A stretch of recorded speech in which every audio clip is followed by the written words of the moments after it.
आज Doubtnut app download करें। Doubtnut पर अपने सभी गणित, रसायन विज्ञान, भौतिक विज्ञान और जीव विज्ञान के डाउट्स का करो सफाया। बस प्रश्न की फोटो खींचो, एक ही प्रश्न को क्रॉप करो और तुरंत वीडियो सोल्यूशन पाओ।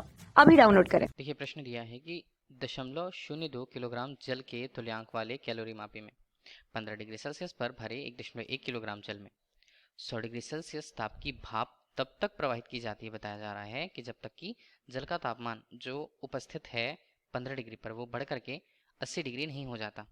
इस तरह हमें संघनित होने वाले मतलब अगर हमने 100 डिग्री सेल्सियस ताप की भाप वहाँ पर प्रदान की थी तो संघनित भाप जितना भाप संघनित हो जाता है उसका द्रव्यमान कितना होगा किलोग्राम में, वो पूछा जा रहा है।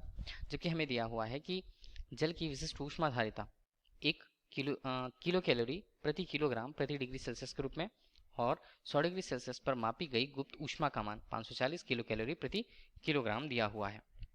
इस तरह विकल्प के रूप में उसके मान हम देखें तो संग्रहित भाप का द्रव्यमान हमें 0.130 मान दिया हुआ है, 0.065, 0.260, 0.135 ये दिया हुआ है। तो कौन सा मान सही होगा वो हमें पहले देखना होगा।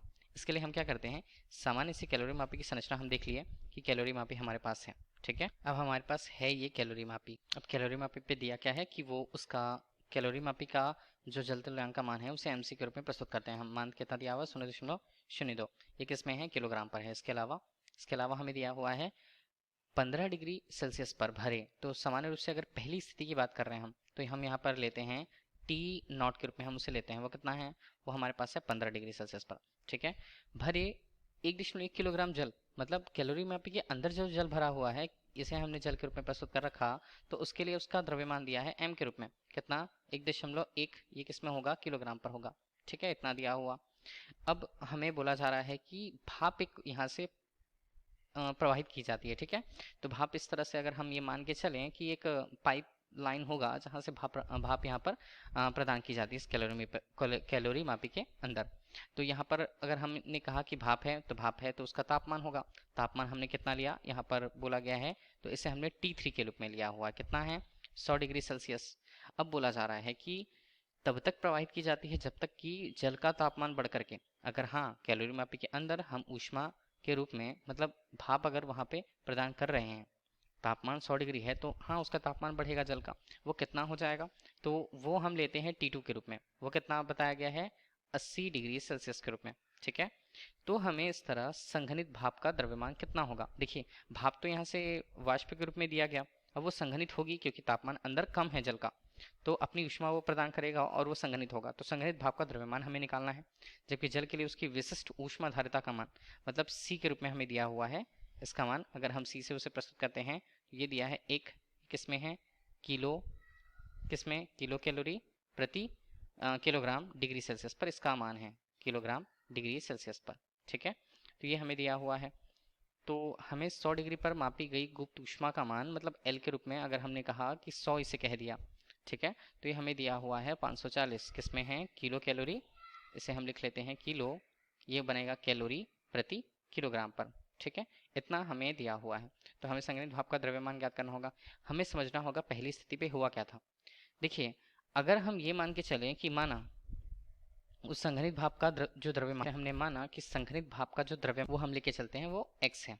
ठीक है, इस तरह अगर हम ये कहें कि देखिए अगर भाप यहाँ पर प्रदान की जाती है कैलोरी मापी के अंदर उपस्थित जल को, तो कुछ जो मात्रा होगी वो कैलोरी मापी द्वारा भी ग्रहण की जाएगी और कुछ मात्रा जो है वो जल के द्वारा ग्रहण की जाएगी, इतना हमें पता है। तो उससे इस तरह से हमने क्या लिखा कि कैलोरी मापी और जल द्वारा भाप से प्राप्त की गई ऊष्मा, अगर वो भाप से ऊष्मा प्राप्त करती है तो जल का तापमान अंतिम में क्या हो जाता है, वो यहाँ पर हो जा रहा है 80 डिग्री सेल्सियस। तो हम उसे क्या लिखें, कैलोरी मापी का अगर हमने द्रव्यमान देखा तो mc के रूप में और जल का द्रव्यमान हम m के रूप में ले लेते हैं। ठीक है, ये दोनों ही भाप से ऊष्मा प्राप्त कर रहे हैं। तो इस तरह से अगर हमने जल के लिए उसके विशिष्ट ऊष्मा के मान को लिखा c के रूप में और तापमान कितना होता है, वो होता है T2 और कितना था तापमान T1, 15 डिग्री सेल्सियस या T नॉट हम उसे लिख रहे हैं। ठीक है, तो T नॉट था उसका मान।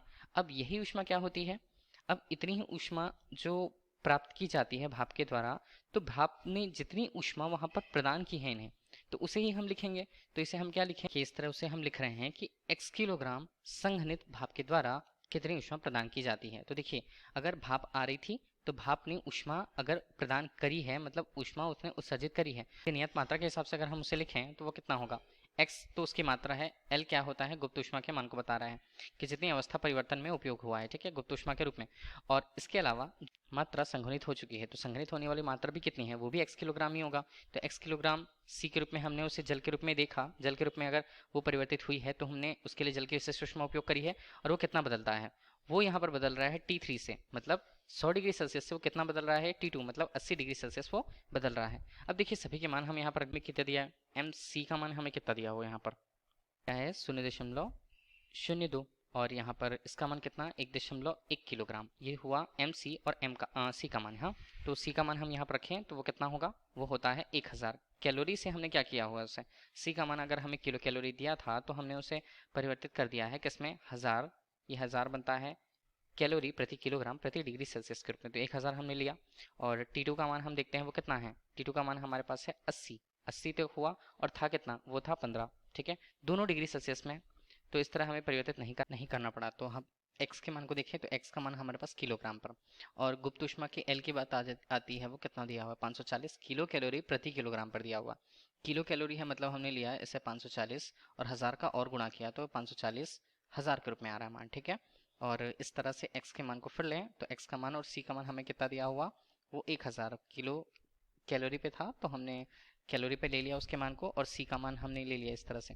T3 का मान हमारे लिए कितना, वो था 100 डिग्री सेल्सियस, भाप का तापमान था, और वो कितना बदला है, वो 80 डिग्री तक बदला है, तो ये भी डिग्री पे हुआ। इस तरह से अगर हमने इसके मान को लिखा तो वो हमारे पास आता है 1.12 गुणा 1000। और देखें तो यहाँ पर मान बनता है 65 के रूप में, इतना हमारे पास आया। x के मान को देखें, x 5 4 0 3 बार आया। इस तरह से इसके मान को भी देखा हमने तो ये x कितना आता है 20,000 के रूप में। इस तरह इसके मान को हम लिखें तो इधर जो मान हमारे पास बन रहा है वो कितना बन रहा है 72,800 के रूप में, और इस तरह ये मान हमारे पास बन रहे हैं 560 और ये बनता है 1000 के रूप में, ठीक है, और ये बनता है x में। ये हमारे पास हुआ। इस तरह अगर हमने दिखा तो 0 मान हमने काट दिया और 0 मान हमने काट दिया। इस तरह x के मान को हम देखें तो वो कितना आ रहा है, ये आता है 728 के रूप में इस बार पे, और मान यहाँ पर बनता है 56, यहाँ पर 5600 के रूप में। तो x का मान इस तरह से हमने हल किया तो वहाँ हमारे पास आता है 0.130 के रूप में। और ये होगा किस में, हमने सभी मान उस पर रखे थे किलोग्राम पे, तो मान जो हमें प्राप्त हो रहा है वो किलोग्राम पे प्राप्त होगा। यही हमसे प्रश्न में पूछा गया था कि कितनी संगणित मात्रा कितनी होगी द्रव्यमान के रूप में, तो उसका मान हमारे पास आता है 0.130 किलोग्राम के रूप में। तो हम इसके मान को देखें तो विकल्प ए पे हमारे पास ये सही मान आता है, ठीक है। तो यही इस प्रश्न का उत्तर होगा जो हमसे पूछा जा रहा था। Thank you. कक्षा 6 से 12वीं से लेकर नीट, IIT, JEE वो एडवांस के लेवल तक 1 करोड़ से ज्यादा छात्रों का भरोसा। आज ही डाउनलोड करें डाउटनेट ऐप या व्हाट्सएप करें अपने सारे डाउट्स 8400 400 400 पर।